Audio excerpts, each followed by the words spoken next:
할렐루야. 오늘 저는 여러 성도님들과 함께 복음의 시작 마가복음 1장 이런 제목으로 함께 은혜를 나누겠습니다. 마가복음은 마가가 기록한 복음서인데 마가가 누구인가? 원래는 요한이에요. 그 당시에 헬라 이름을 겸해 쓰는 사람들이 많았죠.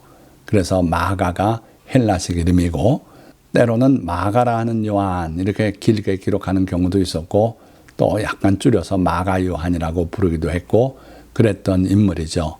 베드로는 그를 아들이라고까지 칭한 내용이 있어요. 자, 어쨌든 그 마가가 기록한 귀한 복음서인데 많은 신학자들이 이 마가복음이 4개 복음서 중에 가장 먼저 기록된 복음이다 이렇게 믿고 있죠. 그 증거를 대려면 한없이 많아요. 그래서 여러분들도 그렇다 아시면 될 겁니다. 자, 그러면 본문을 한 절씩 살펴보면서 마가복음이 전하는 복음이 무엇인가를 함께 은혜 나누기 바랍니다.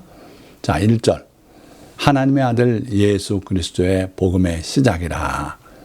이 마가는 예수님을 하나님의 아들이라고 바로 표현하고 있어요. 자, 그래서 마가복음은 딴 것이 아니다. 예수 그리스도의 복음을 소개하는 것이다 하는 거예요. 자, 2절. 선지자 이사야의 글에 보라 내가 내 사자를 내 앞에 보내노니 그가 내 길을 준비하리라. 광야에 외치는 자의 소리가 있어 이르되 너희는 주의 길을 준비하라. 그의 오실 길을 곧게 하라. 기록된 것과 같이. 자, 여기 잘 보시면은 선지자 이사야의 글에 그렇게 말씀하고 있는데 실제 내용은 말라기 3장 1절의 말씀이에요. 그리고 뒤에 광야에 외치는 자의 소리가 있어 이렇게 나오는 부분은 이사야 40장 3절의 말씀이죠. 그러니까 오류가 여기 보이고 있다 하는 거예요. 그러나 내용상으로 보면 선지자 이사야가 말했던 또는 말라기 선지자가 말했던 하나님께서 그들을 통해 말씀했다는 거예요. 뭐라고 말씀했습니까? 내가 내 사자를 앞서 보내겠다. 그가 가서 내 길을 준비할 것이다. 그러면 과연 그런 인물이 왔습니까? 이게 중요한 거죠. 세례 요한이 바로 그 사람이에요. 그래서 하나님께서 예수님이 앞서 보내서 회개의 세례를 전파하게 하고 그러고 예수 그리스도의 복음이 그들 가운데 먹혀 들어갈 수 있게 길을 닦아 놓으셨다 하는 거죠. 그리고 그 전파는 광야에서 이루어질 것이다. 그래서 광야에 외치는 자의 소리가 있어. 그래서 마가가 기록한 내용은 다 이루어졌어요. 하나님께서 세례 요한을 앞서 보내셨고 그래서 주님의 길을 예비하셨다. 자, 이어서 4절. 세례 요한이 광야에 이르러 죄사함을 받게 하는 회개 세례를 전파하니 온 유대 지방과 예루살렘 사람이 다 나아가 자기 죄를 자복하고 요단강에서 그에게 세례를 받더라. 바로 여기에 복음의 핵심 주제가 보입니다. 죄사함을 받게 하는 회개의 세례예요. 이전에 죄사함은요, 짐승을 잡아서 피 흘려 제사를 지낸 거예요. 그럴 때 하나님께서 우리의 죄를 사해주고 하셨는데 이제 새롭게 하나님이 세우시는 제도는 죄사함을 받게 하는 회개 세례다. 회개가 있어야 죄사함을 받는 그런 방식이죠. 세례가 그겁니다.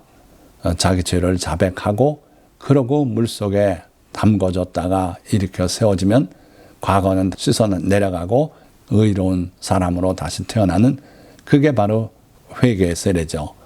그래서 이 회개의 세례가 전파되고 그리고 거기에 복음이 임하니까 예수님께서 피 흘려 돌아가셨고 그 피를 믿는 자는 구원을 받게 된다. 이런 복음이 자연스럽게 접목이 되고 했던 거죠. 자, 그래서 6절 보니까 요한은 낙타털 옷을 입고 허리에 가죽띠를 띠고 메뚜기와 석청을 먹더라. 그가 전파하여 이르되 나보다 능력 많으신 이가 내 뒤에 오시나니 나는 굽혀 그의 신발끈을 풀기도 감당하지 못하겠노라. 나는 너희에게 물로 세례를 베풀었거니와 그는 너희에게 성령으로 세례를 베푸시리라. 세례 요한은 자기는 물로 세례를 베풀지만 그분은 성령으로 너희에게 세례를 베푸실 것이다. 더 능력 있는 분이다. 이렇게 해서 자기 뒤에 오실 일을 계속 강조하고 그들에게 전파했던 거예요. 그러고 예수께서 오셔서 비로소 하나님의 아들로서 구세주로서 그의 사역을 다 감당하고 구원의 길을 완성하신 겁니다. 9절, 그때에 예수께서 갈릴리 나사렛으로부터 와서 요단강에서 요한에게 세례를 받으시고 곧 물에서 올라오실새 하늘이 갈라짐과 성령이 비둘기같이 자기에게 내려오심을 보시더니 그러고 하늘로부터 소리가 나기를 너는 내 사랑하는 아들이라 내가 너를 기뻐하노라 하시니라. 하나님께서 친히 그가 하나님의 아들이심을 증거하셨습니다. 그리고 사탄에게 시험을 받으러 광야로 나가십니다. 12절, 성령이 곧 예수를 광야로 몰아내신지라. 광야에서 40일을 계시면서 사탄에게 시험을 받으시며 들짐승과 함께 계시니 천사들이 수종 들더라. 사탄은 우리에게 다가와서 하나님께서 증언하신 말씀, 명령하신 내용, 하나님이 주신 소명, 이런 것들을 흔들려고 해요. 그래서 예수님께도 내가 만일 하나님의 아들이거든 이러면서 다가오고 시험하고 하지 않습니까? 항상 하나님의 말씀으로 무장하시고 그 말씀을 기억하셔서 사탄의 시험을 그 기록된 말씀으로 물리치는 모든 성도가 되시기를 예수 그리스도의 이름으로 축원합니다. 이어서 14절, 요한이 잡힌 후 예수께서 갈릴리에 오셔서 하나님의 복음을 전파하여 이르시되 때가 찼고 하나님의 나라가 가까이 왔으니 회개하고 복음을 믿으라 하시더라. 자, 예수님이 갈릴리로 돌아오셨어요. 갈릴리에 오셔서 비로소 하나님의 복음을 전파했다 그랬어요. 아까 우리가 처음에 볼 때는 하나님의 아들 예수 그리스도의 복음, 즉 예수의 복음을 전파했다 그러셨는데 이번엔 하나님의 복음을 전파했다 그랬어요. 뭐가 다른 겁니까? 아니고요. 하나님의 설계하신 복음, 예수님께서 이 땅에 오셔서 실현시킨 복음, 즉 하나님의 복음이고 또 예수 그리스도의 복음이 되는 거죠. 자, 그러시면서 전파하는데 그 구체적인 내용은 때가 찼고 하나님의 나라가 가까이 왔으니 회개하고 복음을 믿으라. 회개의 핵심이 있어요.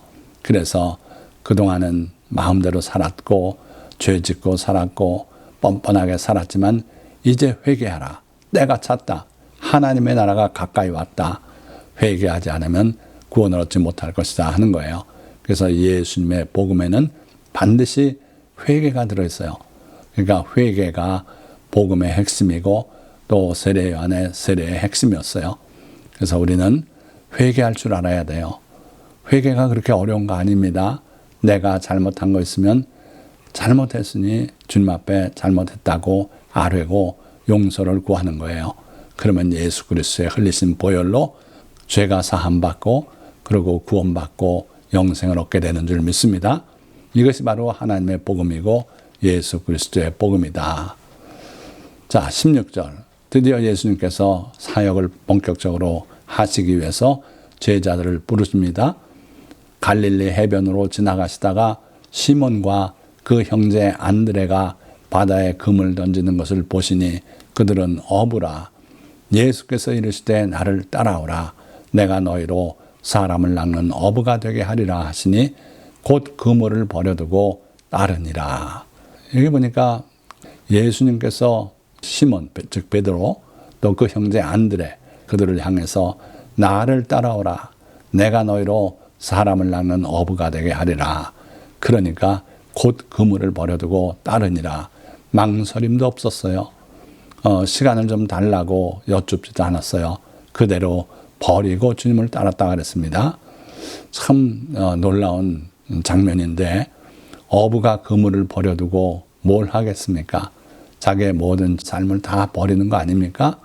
그런데 주님은 그것이 바로 천국을 얻을 수 있는 자세인 걸 말씀합니다. 밭에 감춘 보배에 대한 가르침에서도 그 사람이 가서 모든 것을 다 팔아서 산다고 분명히 말씀했어요. 극히 귀한 진주를 구하는 장사꾼도 가서 다 팔아서 그 진주를 산다 그랬어요. 그래서 베드로, 안드레의 모습은 바로 그 모습이에요. 천국을 사는 그런 사람의 모습이 이래야 된다. 자, 거기에 더 하나 예수님의 그 말씀은 권위 있는 말씀이었어요. 나를 따라오라. 내가 너희로 사람을 낚는 어부가 되게 하리라. 그 말씀을 들을 때 거절할 수 없었고 그 말씀이 그들에게 소망을 심어주었고 지금까지 살아온 삶이 아닌 새로운 삶, 그리고 사람을 낚는, 구원하는 그러한 존귀한 삶을 살겠다 하는 그러한 소망이 피어올라 그들은 주님을 따라 나섰던 거죠. 자, 이어서 또 보면 19절, 20절도 야고보와 요한의 부르심이 나와요. 거의 내용이 같습니다. 조금 더 가시다가 세베대 아들 야고보와 그 형제 요한을 보시니 그들도 배에 있어 그물을 깁는데 곧 부르시니 그 아버지 세베대를 품꾼들과 함께 배에 버려두고 예수를 따라가니라. 그들도 버릴 것을 버렸어요. 심지어 아버지와 배, 또 그물 다 버리고 그리고 예수님을 따라 나섰어요.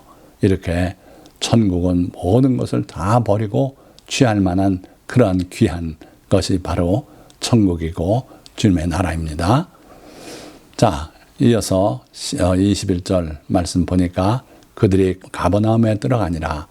예수께서 곧 안식일에 회당에 들어가 가르치심에 무사람이 그의 교훈에 놀라니 이는 그가 가르치시는 것이 권위 있는 자와 같고 서기관들과 같이 아니함일러라. 예수님의 가르침은 놀라운 권위의 가르침이었어요. 이것은 배워서 가르치는 것도 아니고 어디서 들어서 전하는 것도 아니에요. 오직 주님이 말씀이신 분이고 진리이신 분이고 생명이신 분이기 때문에 그가 말씀하시는 내용이 생명 있는 말씀, 권위 있는 말씀이에요. 그래서 사람들이 다 놀랬다 그랬어요. 어찌됐든 주님은 권위 있는 말씀을 가지신 분이시다. 뿐만 아니라 귀신을 쫓아내고 병을 고치는 주님의 권능이 있었어요. 23절 마침 그들의 회당에 더러운 귀신 들린 사람이 있어 소리질러 이르되 나는 당신이 누구인 줄 아노니 하나님의 거룩한 자니이다. 예수께서 꾸짖어 이르시되 잠잠하고 그 사람에게서 나오라 하시니 더러운 귀신이 그 사람에게 경련을 일으키고 큰 소리를 지르며 나오는지라. 그러니까 예수님은 귀신을 쫓아내고 그리고 병을 고치는 그러한 권능이 있는 분이셨다. 귀신의 존재와 하는 일도 영혼도 천사도 부활도 하나님도 인정하지 않는 공산주의가 있어요. 유물론이 그 바탕에 되고 있죠. 또 그런가 하면 21세기에 발달한 과학을 믿으면서 이 모든 것들을 부인하는 세상의 과학과 의학이 있고요. 거기다 더 놀라운 것은 신학이 여기에 섞여 들어왔어요. 다시 말하면 신학이 타락해서 귀신도 부정하고 영혼도 천사도 부활도 하나님도 실제로는 인정하지 않는 그런 타락한 신학이 요즘 우리 가운데 있다. 여러분들 조심하셔야 돼요. 29절 회당에서 나와 곧 야고보와 요한과 함께 시몬과 안드레의 집에 들어가시니 시몬의 장모가 열병으로 누워 있는지라. 사람들이 곧 그 여자에 대하여 예수께 여짜온데 나아가사 그 손을 잡아 일으키시니 열병이 떠나고 여자가 그들에게 수종드니라. 참 아름다운 장면이에요. 예수님께서 가버나움 회당에서 말씀을 증거할 때 많은 사람들이 놀랬죠. 그리고 예수님께서 제자들과 함께 시몬과 안드레, 즉 베드로와 안드레 집에 들어가시니까 또 딸아들 들어온 것 같아요. 그런데 그 집안에는 베드로의 장모가 열병으로 누워 있었어요. 그러니까 그 사람들이 예수님께 여쭙다 그랬어요. 왜 이렇게 병이 오래 갈까요? 어떻게 해야 나을까요? 뭐 여러 가지 이제 여쭙는데 예수님은 거기에 대해서 아무 대답도 안 하시고 나아가서 그 손을 잡아 일으키시니 열병이 떠났다 그랬어요. 주님은 뭘 설명하고 논리를 펴고 그래가지고 일을 하지 않으세요. 주님의 권능으로 그 일을 그대로 하십니다. 심지어 주님이 안 하시고 뒤로 다가와서 예수님의 옷가에 손을 댄 여인도 그 병이 나아버리고 말았어요. 주님의 권능이 있기 때문이에요. 병을 고치는 권능이 주님과 함께 했다 그랬어요. 그래서 우리 주님은 귀신을 쫓아내고 병을 고치고 하시는 권능을 가지신 분이다. 근데 여기서 또 눈여겨볼 거는 바로 이 베드로의 장모가 열병이 떠나가자마자 한 일은 그들에게 수종 들었다 그랬습니다. 우리가 주님의 은혜를 체험하고 병 나음을 받고 할 때 우리도 주님께 감사함으로 섬김이 있어야 될 줄 믿습니다. 자, 마지막 절들을 봅니다. 저물어 해질 때에 모든 병자와 귀신 들린 자를 예수께 데려오니 온 동네가 그 문 앞에 모였더라. 예수께서 각종 병이 든 많은 사람을 고치시며 많은 귀신을 내쫓으시되 귀신이 자기를 알므로 그 말하는 것을 허락하지 아니하시니라.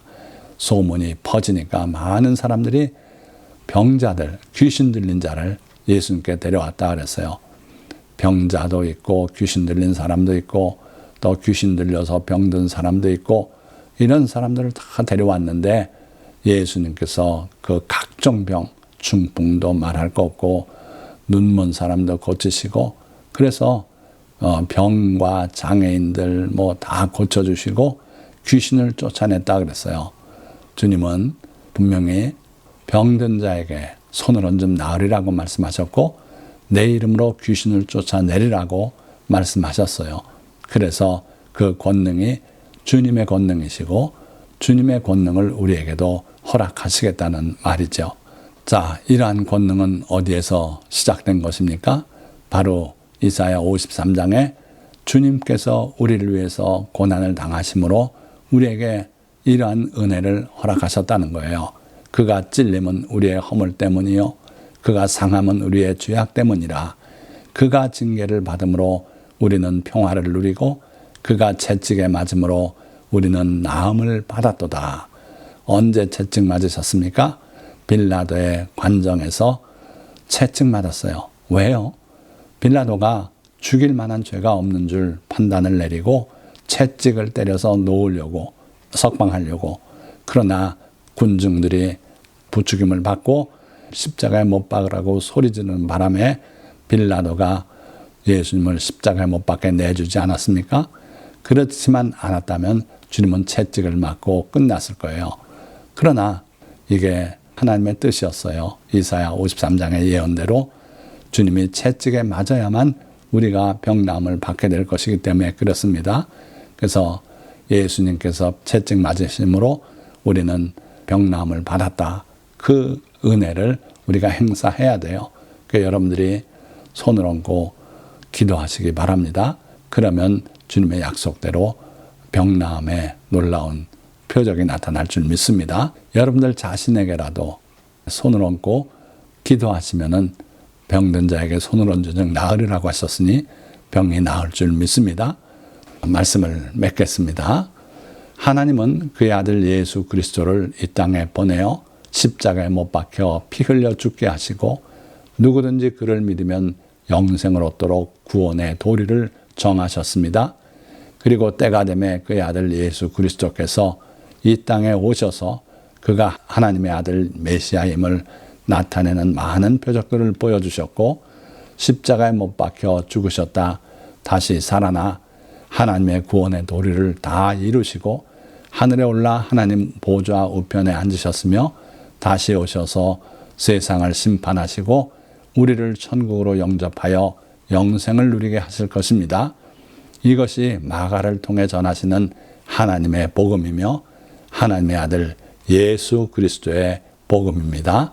오늘 이 설교 말씀을 끝까지 시청하신 모든 성도 여러분들 다 이와 같은 복음의 내용을 믿고 또 이웃에 전하고 구원받는 성도가 다 되시기를 예수 그리스도의 이름으로 축원드립니다.